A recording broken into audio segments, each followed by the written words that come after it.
तेरी माया को तू ही जाने। हे दयालु, इतनी कृपा कर दी कि जो माँ मेरा हाथ पकड़ करके आज भगाई थी वही माँ मेरा स्वागत कर रही है, गदगद हो गए और भगवान का खूब गुणानुवाद गाया। तस्मै नमन्ति भूतानि निम्नमाप इव स्वयम्। आज विदुर जी, जिस गोविंद भगवान विदुर जी कहते हैं तो जिस पर गोविंद की कृपा दृष्टि पड़ जाए मानो उस जीव का कल्याण सुनिश्चित है। ध्रुव जी महाराज हाथ जोड़ करके खड़े थे और ध्रुव जी ने दौड़ करके पहले पिताजी को प्रणाम किया, माताजी को प्रणाम किया और आज पिताजी की गोद में पिता ने स्वयं अपने हाथों से आलिंगन किया, हृदय से लगा लिया उस पुत्र को। ध्रुव जी महाराज के कालांतर में भ्रमी और तुला नाम की 2 कन्याओं से उनका विवाह हुआ। कालांतर में उनके 2 संतानें हुई, एक का नाम था उत्कल और दूसरे का नाम था वत्सल। उनकी 2 संतानें हुई ध्रुव जी की। और जो छोटा भाई था उत्तम, जो सुरुचि का बेटा था, उत्तम को यक्षों के द्वारा मारा गया। और जब मां हाथ जोड़ करके पूछी कि बेटा तेरा भाई बहुत दिन से जंगल में गया था, अब तक वापस नहीं आया, यक्षों ने मार दिया है। ध्रुव जी सेना के साथ यक्षों पर आक्रमण कर दिए और सैकड़ों यक्षों का संहार कर डाले। ध्रुव जी महाराज, मनु महाराज ने प्रकट होकर के रोका, बेटा ये तुम्हारा काम नहीं है लड़ाई झगड़ा करना, तुम जाने दो। मनु जी ने कहा भगवत भक्तों का मार्ग ये नहीं है, आप मुझे क्षमा कर दो। आज महाराज ध्रुव जी के 36,000 वर्ष पूर्ण हो गए और आज 36,000 वर्ष पूर्ण होने के पश्चात ध्रुव जी के सामने आज विमान प्रकट हो गया।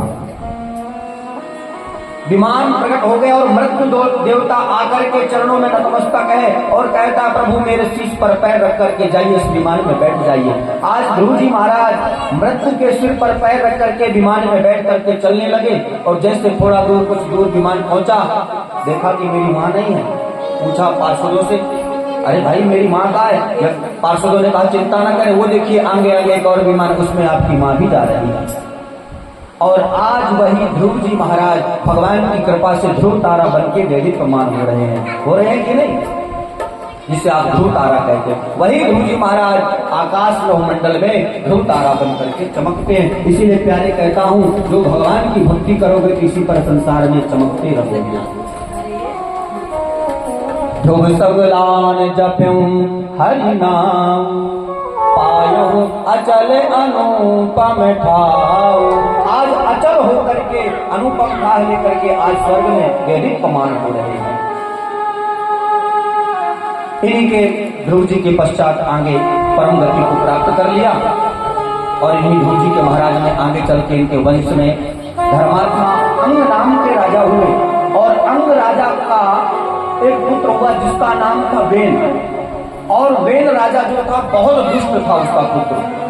वेन राजा कहता है यहाँ पर कोई यज्ञ नहीं करेगा, यहाँ कोई मंदिर नहीं जाएगा, कोई पूजा पाठ नहीं करेगा, न यष्टव्यम न दातव्यम, न कोई यज्ञ करेगा, न दान करेगा, न हो तव्यम पूजा क्वचित, न कोई हवन करेगा।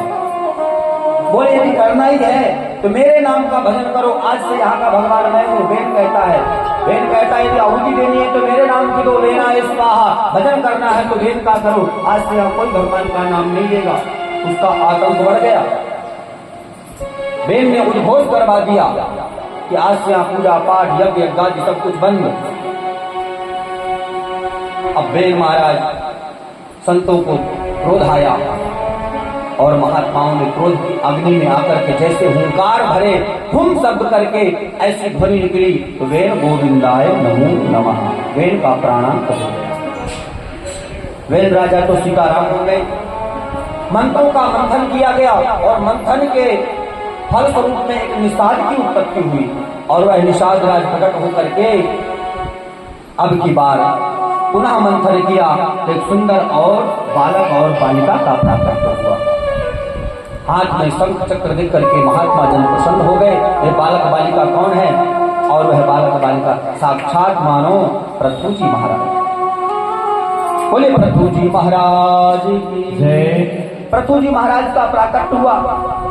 ये जो पृथ्वी पर जितनी भी वस्तुएं हैं ना, सारी वस्तुएं पृथु जी ने मंथन करके हमको दिया है।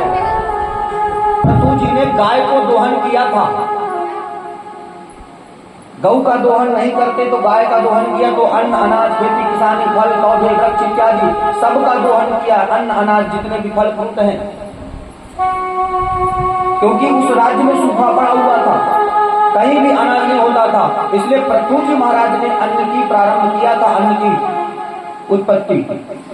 प्रत्येक वस्तु को गाय का दोहन किया और जितनी जितनी वस्तु जरूरत थी हम सबको श्री पृथु जी महाराज ने साक्षात भगवान के स्वरूप में आकर के पृथ्वी का दोहन करके प्रदान किया है।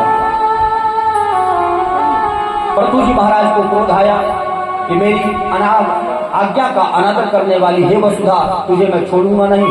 पृथ्वी के लिए प्रहार किया, पृथ्वी कांप उठी। जब पृथ्वी ने कहा मेरा दोहन करो, वही पृथु महाराज आज पृथ्वी का दोहन किए।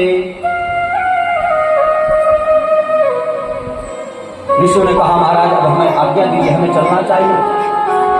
बोले आज तो यज्ञ प्रारंभ कर दो। तो हम सब किसके अधीन हैं बताइए? देवताओं के।